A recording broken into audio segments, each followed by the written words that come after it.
우리들 크리스천들은 성경의 위대함을 늘 깨우치고 성경을 가까이 하는 생활을 해야 합니다. 내가 미국에 가서 미국 교인들 앞에 설교한 적이 있습니다. 내가 그래서 미국 교인들을 좀 나무랬습니다. 그 사람들은 교회에 올 때 성경을 가지지 않고 빈몸으로 와서 의자 앞에 성경 찬송이 다 배치되어 있어요. 그래서 예배 시간에 앞에 꽂힌 성경을 펴서 읽고 예배 마친 뒤에 그냥 가는 걸 보고 내가 뭐라 했습니다. 여러분, 신앙생활 그래 하는 게 아닙니다. 성경을 늘 가지고 다니셔야 됩니다. 성경이 얼마나 위대한 책이고 살아계신 하나님의 살아있는 말씀인 것을 늘 마음에 새겨야 합니다. 내가 그렇게 일러줬습니다. 성경이 쓰여진 데 1500년이 걸렸습니다. 전 세계 많고 많은 책 중에 1500년 걸려서 쓰여진 책이 있을 수가 없지요. 창세기에서 요한계시록까지 쓰여지는데 장장 1500년.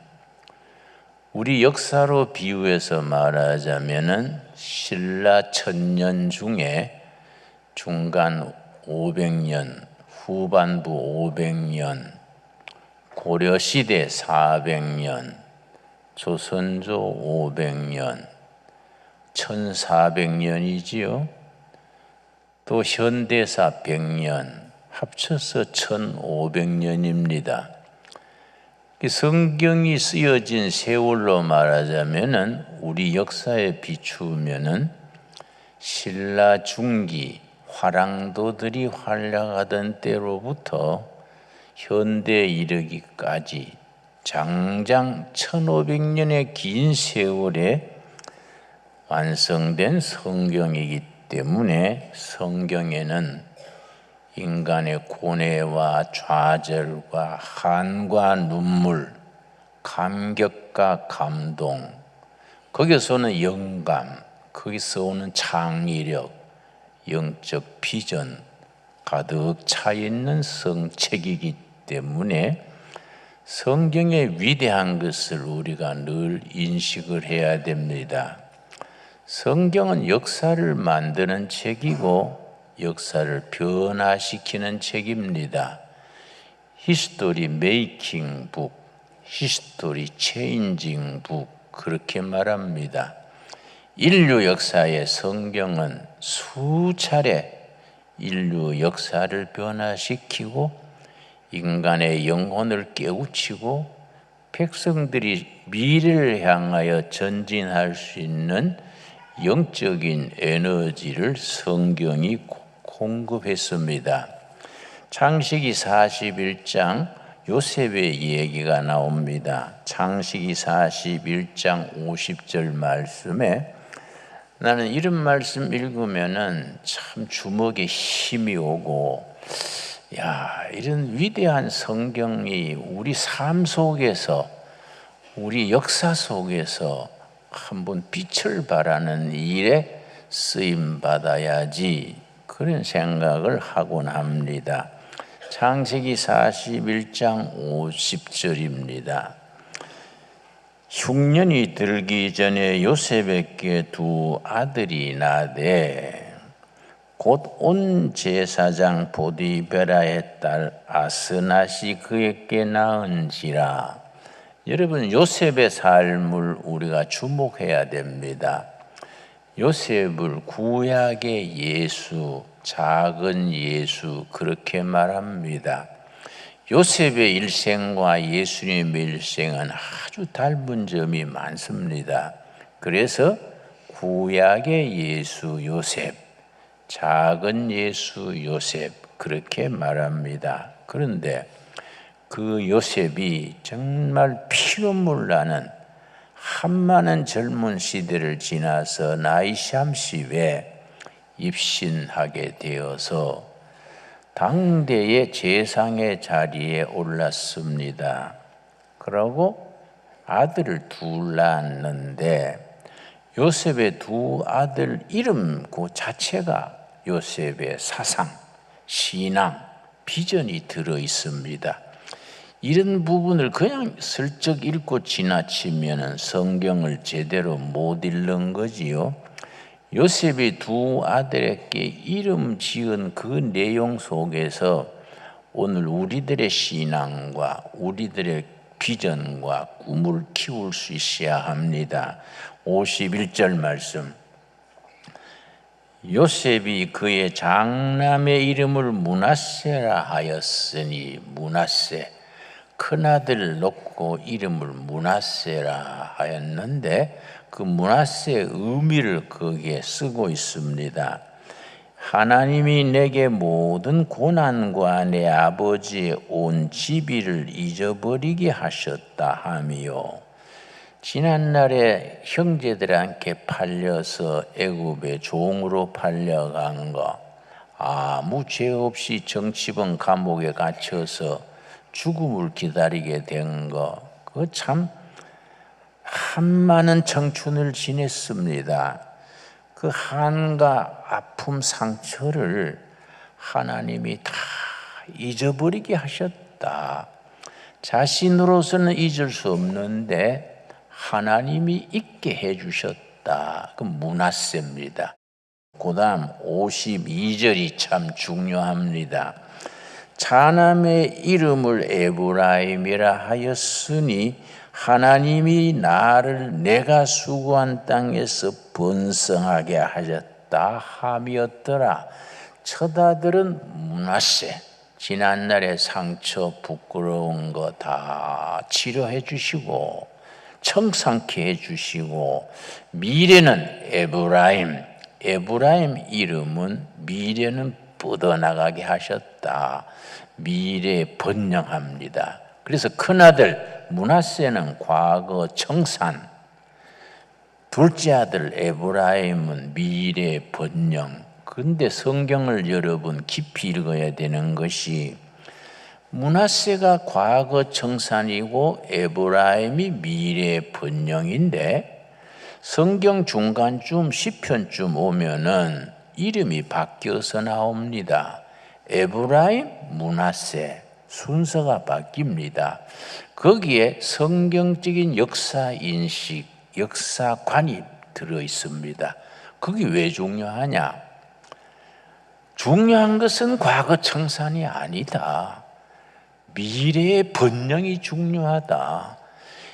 개인이나 나라나 교회나 중요한 것은 지나간 날이 아니다. 미래가 중요하다. 그래서 미래의 번영 에브라임을 먼저 부릅니다.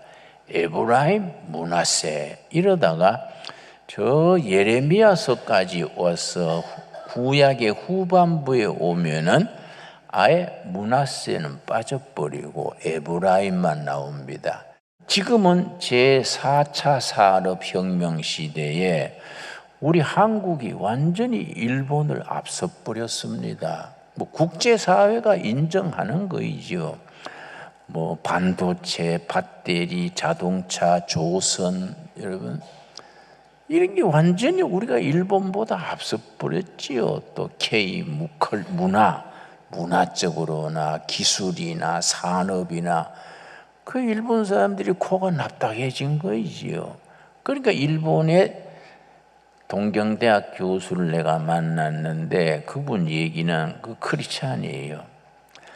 기독교 프로테스탄트 교회 때문에 앞으로 한국이 일본을 앞지르게 될 것이다. 그런 얘기를 한 40년 전에 나한테 그 얘기 했었습니다. 그때는 뭐 한국이 영 일본에 뒤져 있을 때 되기 때문에 그 말 듣고 글쎄 그 참 말은 고맙지만은 그게 될까요 했는데 지금 완전히 그게 현실로 나타났지 않습니까? 그리고 우리가 뭐 지난주에 말레이시아에서 비행기 18대를 국제 입사를 붙였습니다. 중국제 비행기하고 한국제 비행기가 마지막까지 1, 2등으로 올라갔는데 말레이시아에서 어떤 나라 걸 택하느냐 값이 1조 2천억이요. 비행기 18대.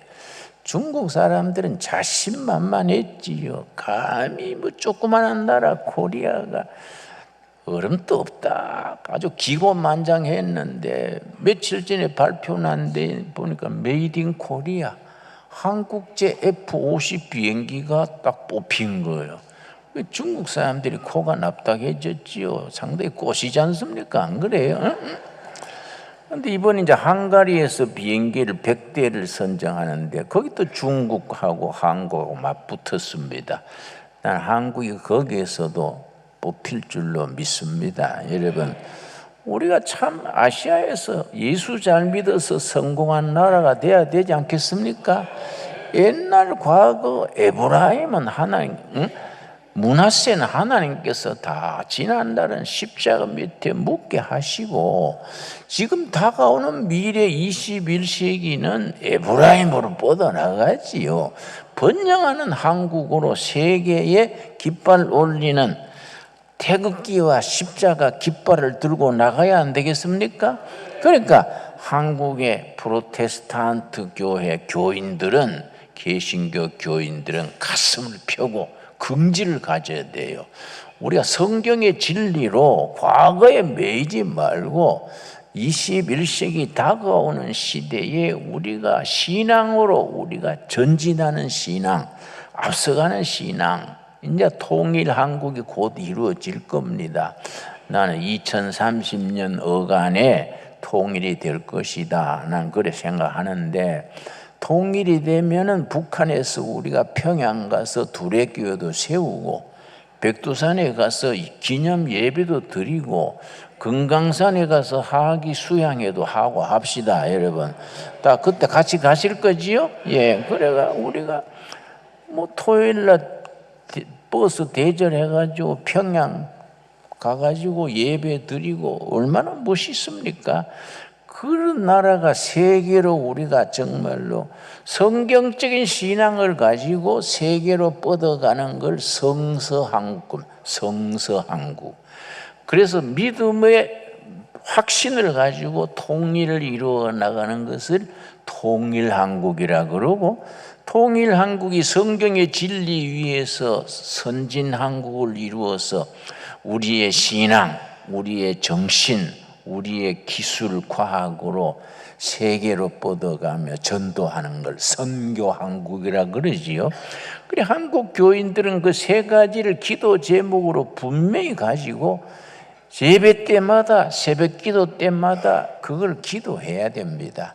첫째는 성서 위에 나라를 세운다, 성서한국이요. 둘째는 성경의 진리대로 대한민국 헌법으로 통일을 이룬다, 통일한국이지요. 셋째는 통일한국이 말씀 위에서 부강한 나라를 이루어서 세계의 선교한국을 이룬다, 선교한국이지요. 얼마나 참 멋있습니까? 오늘 본문 말씀 빌립보서 3장 우리 다 같이 찾겠습니다. 빌립보서 3장 12절에서 14절까지 이 말씀 참 귀한 말씀입니다.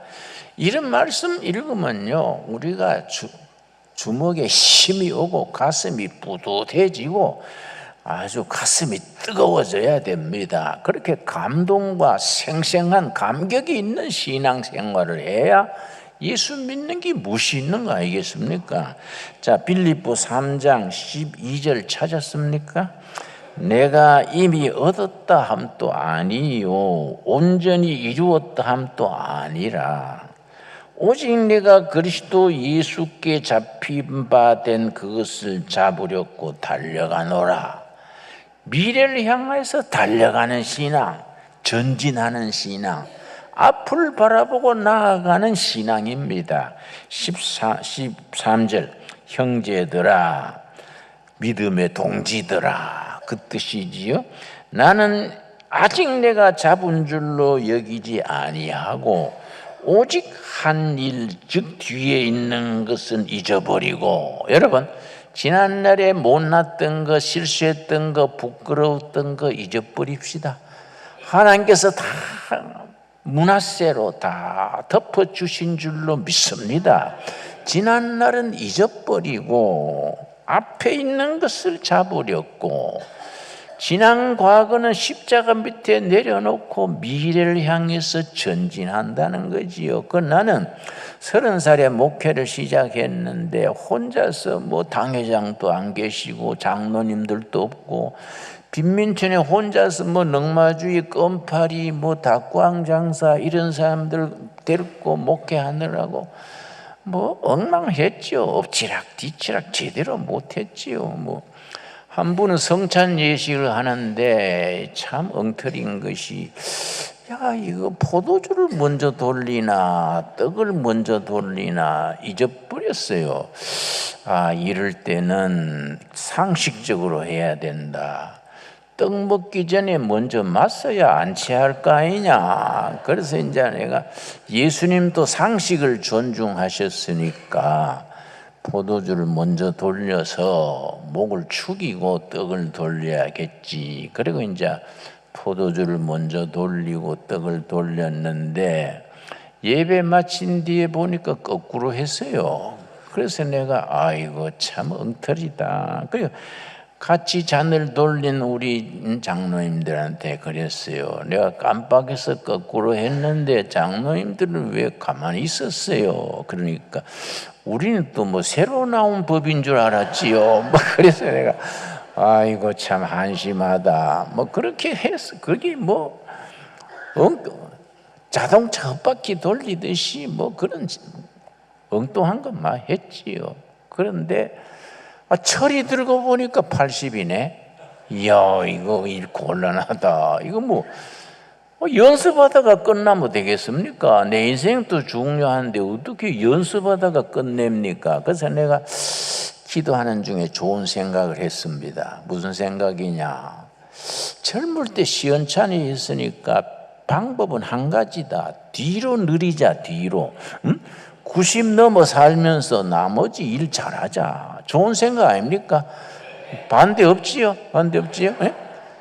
젊을 때 잘못했으니까 나이 들어 잘하면 그게 보충이 되는 거 아닙니까? 그래야 하늘나라 가가지고 예수님이 나한테 김진웅 너는 연습만 하다 왔냐? 그러면 얼마나 부끄럽겠습니까? 예수님이 그랬으면 내가 초반 중반에는 실수했지만 뒤에 잘했지 않습니까? 그러면 예수님이 그건 그래 어서 와 환영받아야 안 되겠습니까? 우리가 예수 믿는 게 그렇게 지난날은 덮어버리고 미래의 표대를 향하여, 그게 14절이죠. 14절 말씀 빌립보서 3장 14절 표대를 향하여, 미래를 향하여, 미래의 비전을 향하여 그리스도 예수 안에서 하나님이 위에서 부르신 부름의 상을 위하여 달려가노라. 여러분들 아멘 하시지요? 미래를 향하여 달려가는 신앙, 전진하는 신앙, 얼마나 감사합니까? 여러분, 마가복음 10장에 보면은 예수님이 예루살렘에 죽으러 가시는데 제자들은 가기 싫어가지고 억지로 따라갑니다. 그런데 예수님이 뭐라 그랬습니까? 앞장서서 가시면서 마가복음 10장 32절입니다. 32절 말씀. 예루살렘으로 올라가는 길에 예수께서 그들 앞에 서서 가시는데, 예수님이 사역하는 3년 동안 예루살렘에 2번 올라가셨습니다. 2번 다 6월절에 가셨는데 지금은 2번째 가실 때요. 지금 죽으러 가시는 길입니다. 제자들은 가기 싫어가지고 뒤에 쳐져서 억지로 따라오는데 예수님이 앞장서서 가시는 거예요. 여러분, 우리 신앙생활은 다른 거 아닙니다. 역경에도 실패에도 어떤 처지에서도 앞서가시는 예수님을 바라보고 따라가는 거이지요. 앞서가시는 예수님, 예수께서 예루살렘으로 올라가는 길에 예수께서 앞에 서서 가시는데, 여러분, 이 시간 우리 앞장서서 가시는 예수님을 온몸으로 만날 수 있게 되기 바랍니다. 우리 영의 눈이 열려서 우리 시련과 좌절, 여러분 그동안의 경제가 얼마나 어려워졌습니까? 코로나 때문에 얼마나 고생들 했습니까? 그래서 가게 문 닫는 사람도 있고 직장에서 그만둬야 되는 사람도 있고, 우리 서민들이요, 이 불경기가 오면은 부자 되어 있는 걸로 먹고 살면 되지요. 우리 서민들이 힘들지요. 이럴 때 우리가 좌절하지 말고 낙심하지 말고 어떤 처지에서도 앞장서서 가시는 예수님, 예루살렘으로 올라가는 길에 앞장서서 가시는 예수님, 우리의 주님, 우리의 주인 되시는 예수님을 바라보고 전진하는 우리들이 될 수 있게 되기 바랍니다.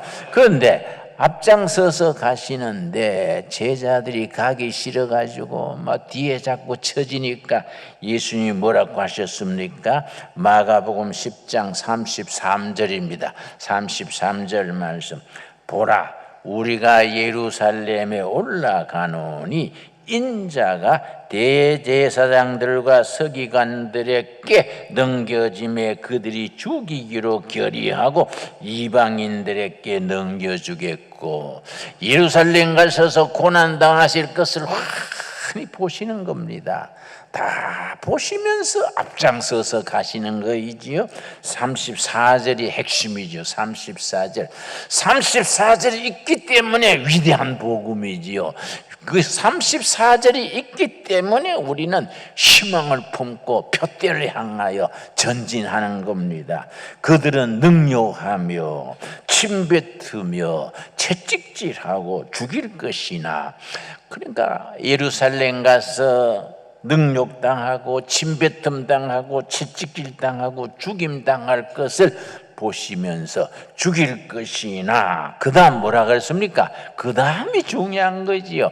제자들은 거기까지만 보기 때문에 가기 싫은 겁니다. 억지로 따라가는 겁니다. 그러나 예수님은 그 다음만 보시기 때문에 그는 3일 만에 살아나리라 하시니라. 제3일 첫째 날과 둘째 날은 고난당하고 왕따당하고 채찍질당하고 실패하고 억울하고 하지만은 제3째 날 제3일에 살아나리라.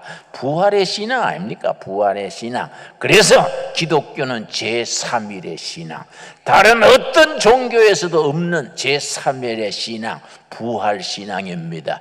부활하신 예수님께서 지금도 우리 앞에 서서 가시는 겁니다. 여러분, 앞장서서 가시는 예수님을 볼 수 있게 되기 바랍니다. 여러분, 가슴으로 보는 거예요. 가슴으로. 우리 가슴에 뜨거운 열정을 가지고 앞장서서 가시는 예수님, 제3일에 예수님, 부활하신 예수님, 사망 권세 이기시고 좌절과 절망을 이기시고 제3일에 다시 살아나리라. 제3일의 신앙, 얼마나 위대한 신앙입니까? 그래서 기독교는, 우리 신앙은, 부활의 신앙은 어떤 좌절, 어떤 침체, 어떤 불경기에도 앞장서서 가시는 예수님을 바라보고 전진하고 앞으로 나아가는 신앙입니다. 그 신앙으로